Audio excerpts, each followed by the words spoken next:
Operation to help you. Thank you, I'll connect to. I can't get the projections until I can figure out which set of figures is correct. Also, what you had talked previously about, your whole proposal, if we could get a copy of that. Sure. Be down from what we budgeted. $5,000 increase is, Not very much. okay.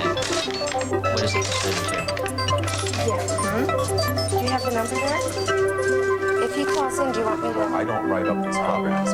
As I said, my job is just to get this stuff out. But Be able to do some long-range planning. Long-range planning is very, very Yes, we need to go ahead and provide additional services out there. Just Yeah, we have the people. There's talented people down there, and we can get a hold of a lot of people, but it's just a matter of... Well, then if you'll take the responsibility of pulling the group together to be sure. Actual 163, a projected 168. It looks like.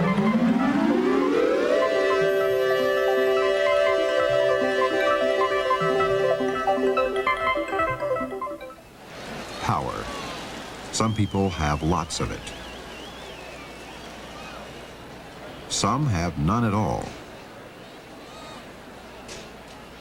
Some have had too much power. Some people never seem to get enough.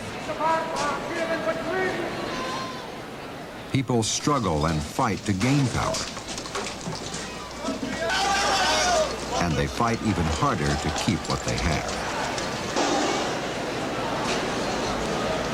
To have power is to be able to influence, to change the behavior or attitudes of another person or group. Human history is often looked at as the story of individuals or groups attempting to influence their environment. It's also often seen as a continuous struggle for power. Power is that which causes. There are many causes, influences that result. So power, first of all, is the causal factor. It's the most critical. Typically, power in the managerial world, in the organizational world, is based on the capacity of the leader to control the means to reward the employees. In other words, leaders typically control the means to satisfy or dissatisfy the needs of workers. That's powerful. It's powerful because it means promotion, it means job conditions, it means salary, it means all the aspects of work. It means recognition, acknowledgement.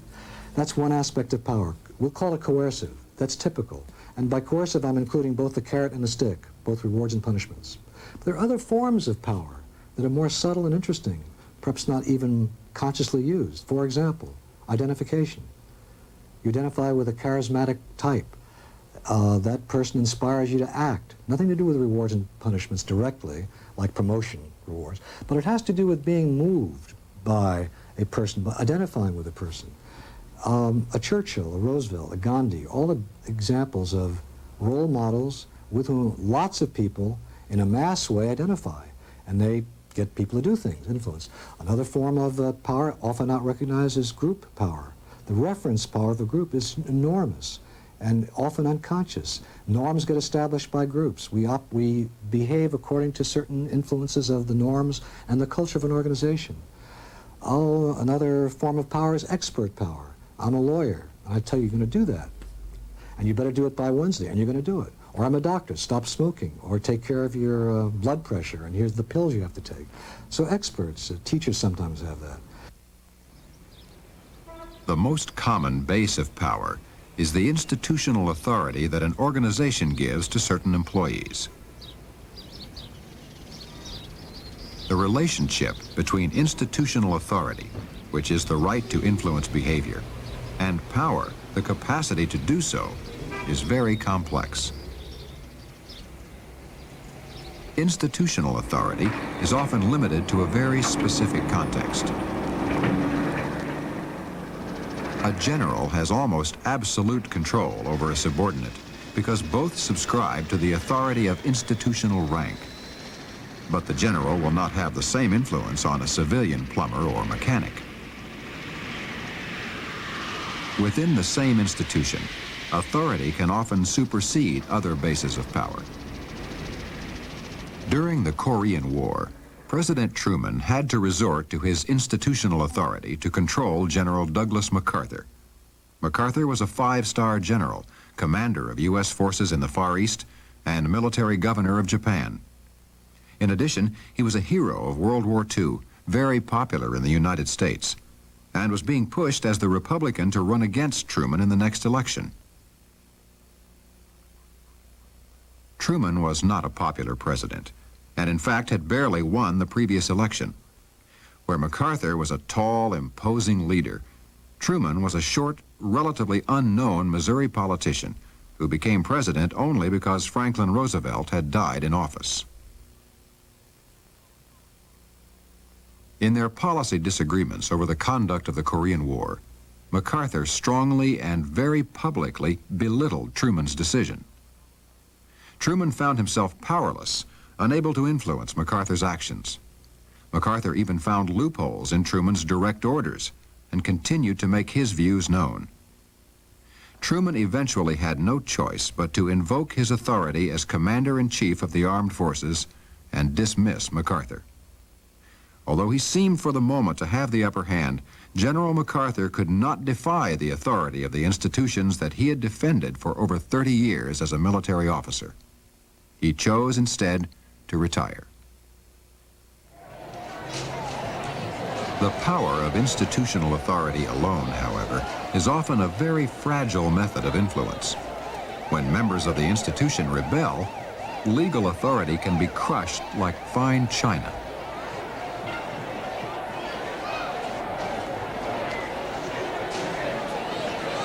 When legitimate authority is challenged, the institution must turn to other sources of power to reassert its influence.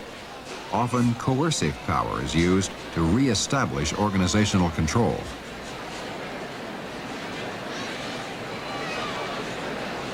To avoid these kinds of situations, institutions need to develop other bases of power to augment their authority. Often, brute strength is ineffective or difficult to apply. When the Iranians seized the embassy in Tehran and detained our diplomats, the United States attempted to exert influence to gain the release of the hostages. We were, however, powerless to affect events. We had the authority of international law to demand immunity for our diplomats. Legally, traditionally, and historically, nations have respected the status of diplomats even during times of war. Every nation, that is, but Iran. They simply ignored the moral outrage of the rest of the world.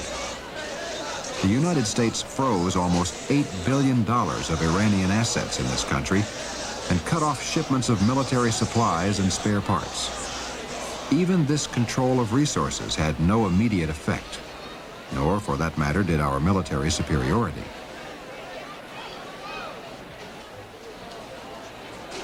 Other nations joined in our political and economic sanctions with few noticeable results.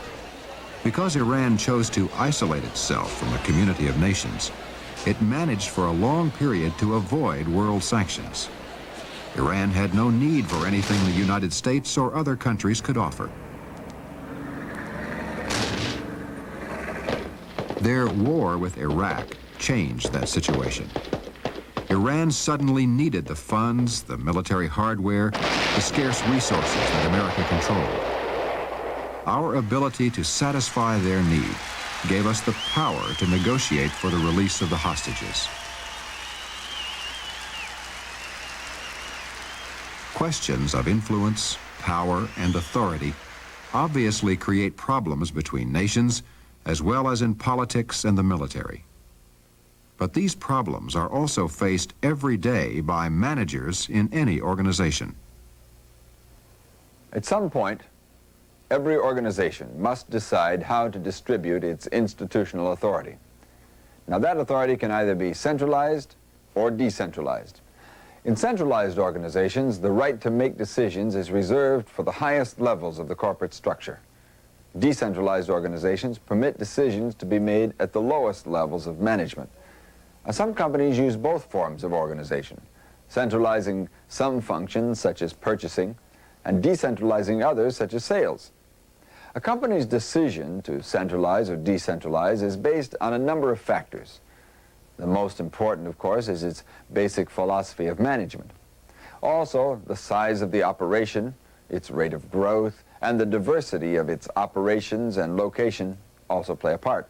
Finally, time, the skills of the manager, and cost factors all contribute to an organization's structure. There are advantages to both centralization and decentralization of authority depending on the job.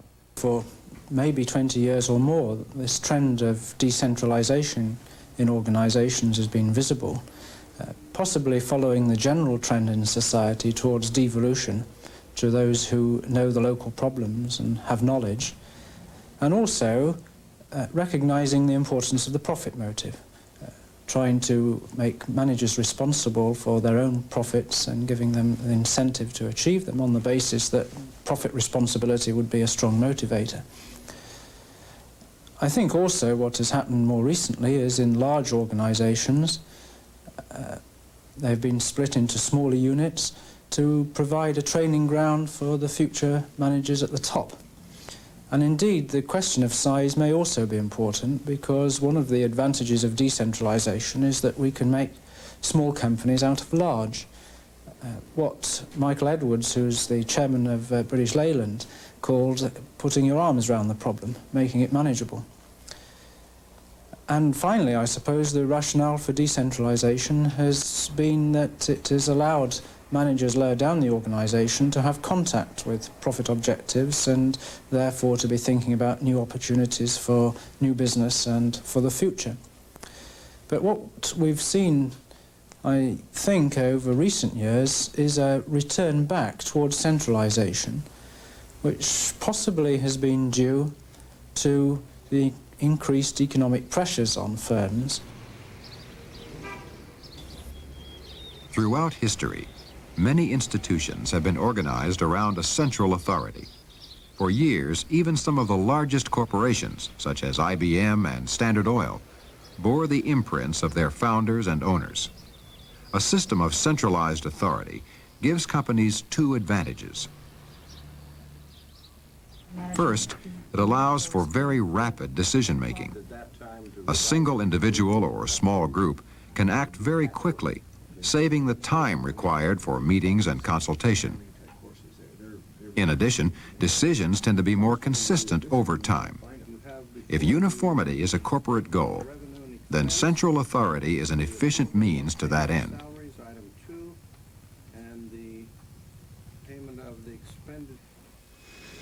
Although the military is typically thought of as very autocratic, it actually functions on a daily basis in a very decentralized fashion. For example, many of the support units on a military installation are not under the direct control of the division or wing commander. Detachments such as public information, weather, training, photo documentation, and others are often managed by very junior officers. Their direct superiors may actually be thousands of miles away at the headquarters of the Weather Service or Office of Information. While general policy may be set by senior officials, the junior officer in command of the local detachment has complete authority to provide support for the combat units. Even within the combat arms, young lieutenants and captains in the field are always the first-line decision makers. Regardless of what the generals and colonels may want, they have to rely on the decisions of their officers on the scene. In this case, the problems of communication and the need for rapid action in very fluid circumstances make centralized authority virtually impossible.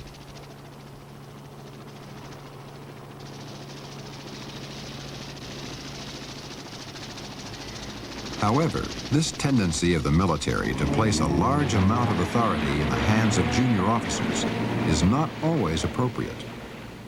Two of the key factors in decentralization of authority are the experience of employees and the cost of the project. Inexperienced individuals are not usually given authority where the consequences of bad decisions can be very expensive or dangerous. There are times, however, when this general rule is not followed.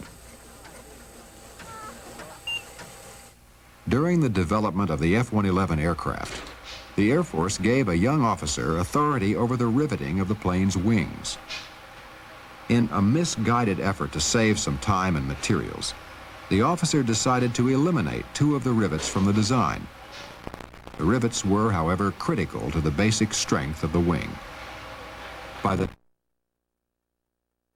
Air Force had to spend millions of dollars to correct the faulty wings. In this case, decentralization proved very costly.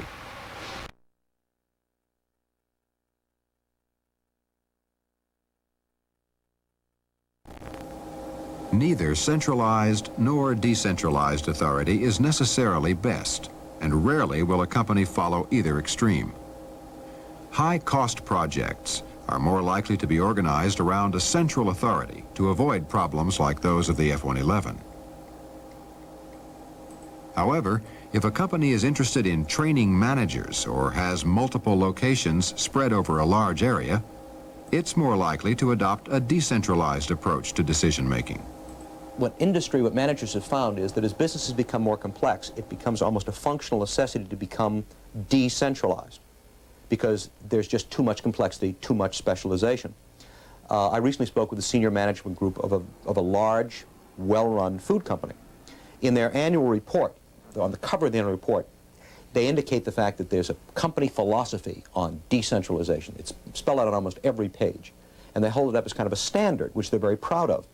But if you want to be a little bit critical, they will admit, I think, that they have to be decentralized because their corporation consists of 400 companies. It's a $9 billion corporation, but it's 400 companies that make everything from luggage to Chinese food. And therefore, it becomes a functional necessity to suggest that those who are making the luggage probably know more about it than we do at headquarters. And they're forced to decentralize. One of the more important issues of authority in either centralized or decentralized organizations is delegation. When managers work through their subordinates, some of the authority of the manager must be given or delegated to that subordinate. This delegation of authority is necessary to get the job done. However, the subordinate's right to act for the manager is temporary, lasting for the duration of the task assigned. In addition, the authority should be equal to the requirements of the job. The subordinate then accepts the obligation or responsibility to perform and can be held accountable for the successful completion of the work.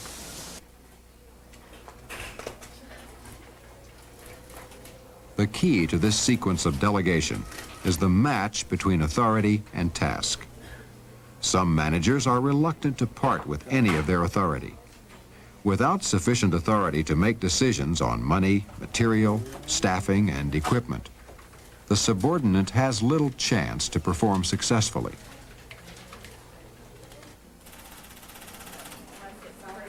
Both managers and subordinates need to understand clearly how much authority is being delegated in order to avoid misunderstanding and non-performance. It's hard for a manager to delegate responsibility and authority when it's important to him, when it's his company. So I went through those processes in the operational aspects of the company as it relates to managing the warehouse and the distribution. I went through delegating that responsibility in the manufacturing area of the company, in the research and development area of the company, in the marketing area of the company, in the financial area of the company, in the legal area of the company, in the public relations area of the company, and so on, over a period of years, finding and gathering together people that I was willing to turn my baby over to, you know. I mean, I was willing to delegate that responsibility to them and say, okay, from now on, you're going to run finance, and you better do a better job of running finance than I did.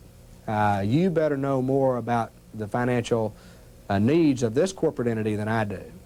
So that, to some degree, is, when you say decentralized, you know, you're talking regional areas. Generally, management's talking regional areas moreover than an internal management philosophy.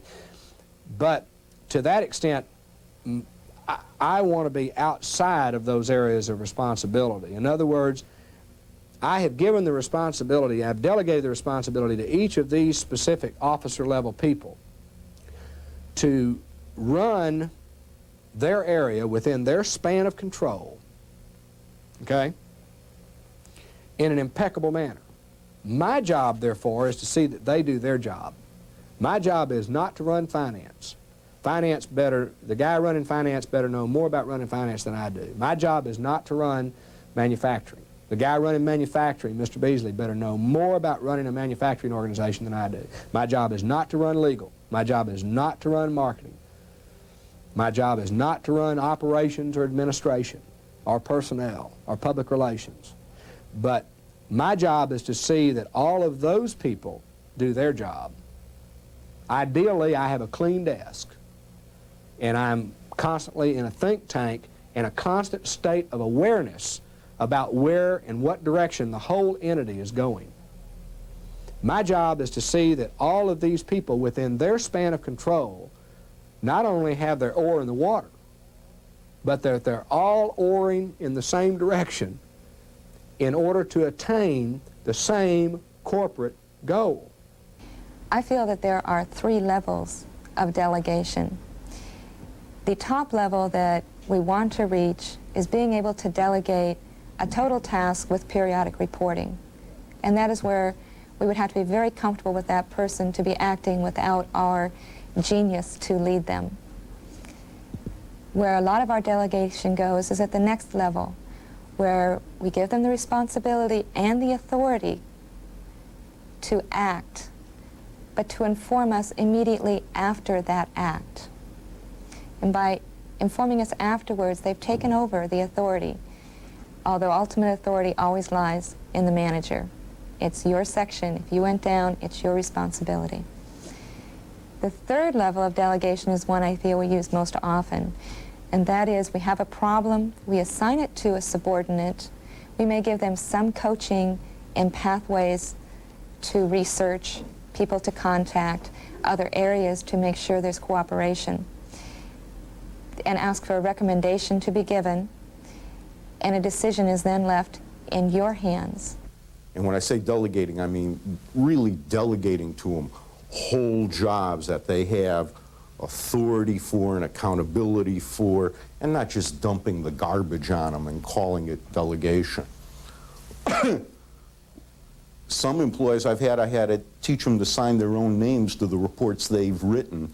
They're so used to giving them to higher levels of management to put their names on them. So letting them feel ownership and accountability for what they've done.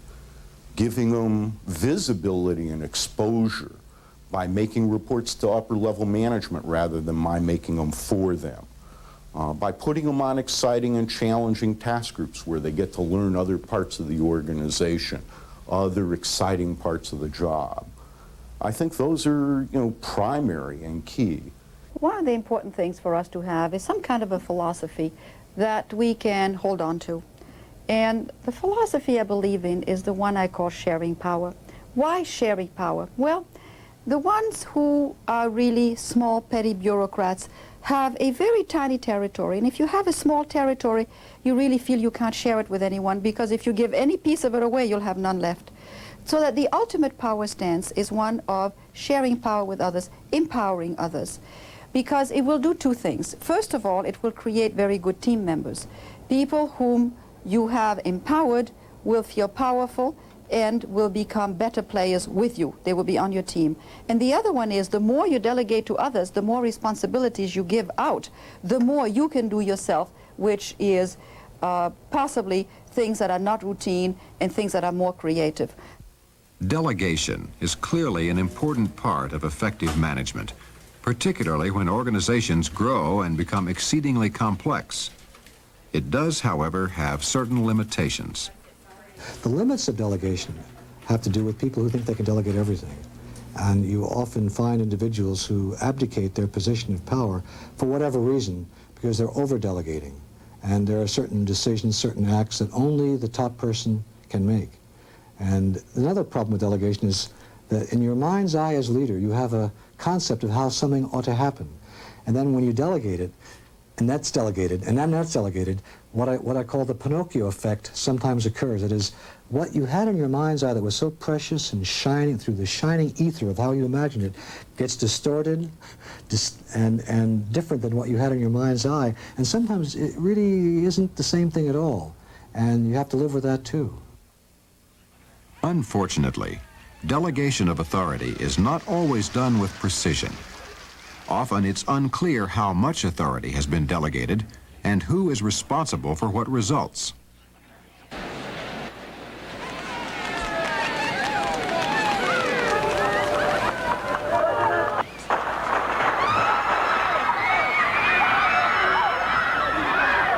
After the assassination attempt on President Reagan, there was considerable confusion over who had the authority to act in his absence. The Secretary of State, Alexander Haig, assumed that a certain measure of authority had passed to him. He declared at a press conference that he was in control of the White House. Apparently, the confusion generated by the Secretary of State involved a committee at the White House called the Crisis Management Team, headed by the Vice President. Since Vice President Bush was in transit, Haig was taking control of the team. However, it was assumed that Haig was talking about legal constitutional authority. In the line of presidential succession, the Secretary of State is rather far down the list. Consequently, it seemed that Haig was overstepping his delegated authority. The minor flap that was generated by Mr. Haig's comments might well have been avoided through more effective communication. Clear and concise instructions are critical if the process of the delegation of authority is to work. Everyone concerned with the delegation process, particularly managers and subordinates, must be thoroughly informed about the nature and duration of the authority. If not, subordinates may overstep their authority or fail to use the power they've actually been given. Either situation can result in an unsuccessful completion of the job, misunderstandings, or bad feelings. To be successful, managers need to exercise influence to affect the actions of others.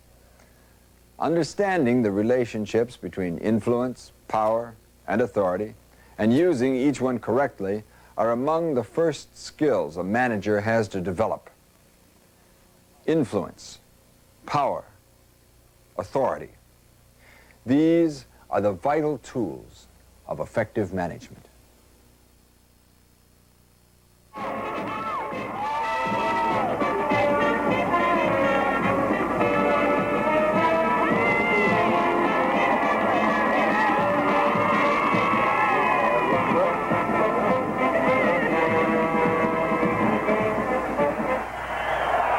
America 1981 began with a dream come true. The hostages were back from Iran, and the whole nation took them to its heart.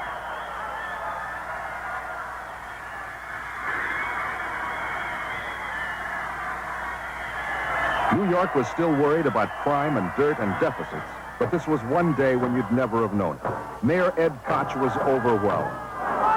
It is actually the largest outpouring of love and affection that this city has ever seen, and it is for these hostages. The most amazing thing in my life. We never expected anything like this.